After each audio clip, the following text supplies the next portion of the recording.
Assalamualaikum warahmatullahi wabarakatuh. Perkenalkan, nama saya Santika Rosikotunima dengan NIM 0801118242290008. Di sini saya akan menjelaskan soal nomor 7, yaitu membuat program bilangan prima dari Fibonacci rekursif. Jumlah bilangan prima dari Fibonacci rekursif. Nah, jadi untuk di algoritma pemrograman itu, dimulai dari in main. Nah, pertama kita deklarasikan jumlah jum, i, dan v dengan tipe data integer. Nah, jadi untuk masukkan deret Fibonacci yang ingin diperiksa, kita akan menginput di jum. Nah, lalu kita mencetak bilangan prima dan deret Fibonacci. Nah, ini menggunakan perulangan. Untuk i sama dengan 0 dengan kondisi i kurang dari jum, maka terjadi proses pemanggilan Fibonacci, pemanggilan fungsi Fibonacci. Nah, untuk pemanggilan fungsi Fibonacci, kita masuk ke fungsi Fibonacci. Nah, jum tadi diubah ke n untuk di fungsi Fibonacci dengan tipe data integer. Jadi jika n sama dengan 0, maka Fibonacci-nya itu menghasilkan 0, nilainya 0. Dan jika n sama dengan 1, dia menghasilkan 1. Dan dia juga akan mengulang, ya.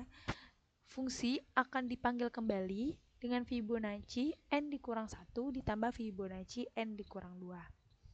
Nah, setelah itu masuk lagi ke sini dan mengecek lagi. Sudah pemanggilan Fibonacci. Nah, untuk prima, nah ini, maka sudah dipanggil fungsi Fibonacci dan disimpan di variabel Fib. Nah, lalu jika kita panggilkan di fungsi prima. Nah, untuk di fungsi prima itu menggunakan tipe data bool, tapi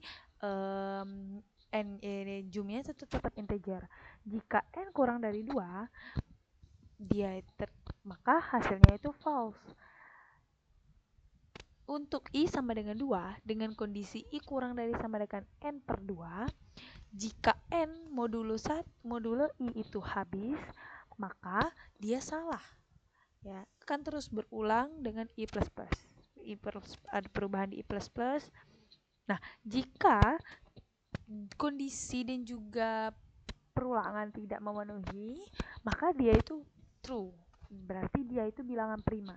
Nah, jadi kalau dia kurang dari 2 dan dia habis dibagi 2, dia salah. Tapi kalau misalnya tidak, berarti dia bilangan prima.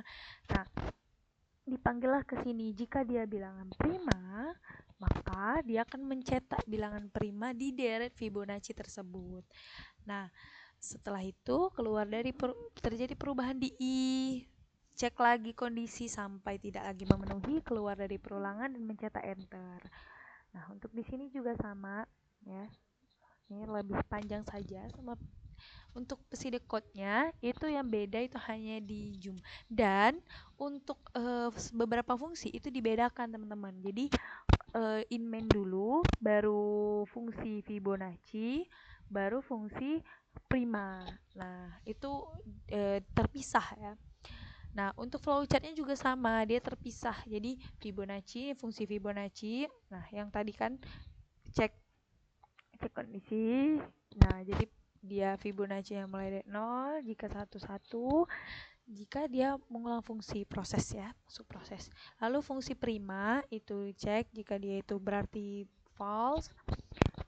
Lalu masuk ke for, jika dia false, pasti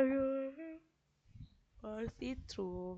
Untuk fungsi main, jalurnya itu seperti ini, ke sini, baru ke bawah, nah baru mencar, begitu. Dia bentuknya manjang ke bawah, begitu.